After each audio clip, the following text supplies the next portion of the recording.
మౌనంగా ఉంటే నువ్వు తీసుకున్న సమయం అయిపోతుంది. ఏం మాట్లాడదలుచుకున్నావో చెప్పు ఐశ్వర్య.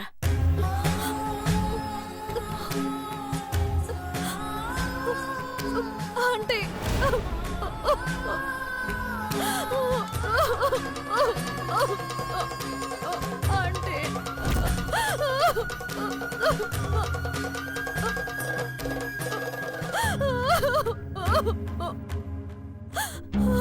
లే ఐశ్వర్య, లే లేమ్మా.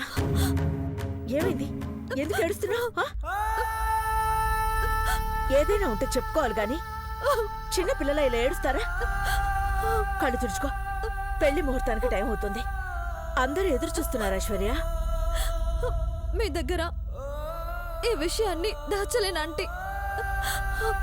ఆ పాపాన్ని నేను మూటగట్టుకోలేను. దయచేసి నన్ను క్షమించండి.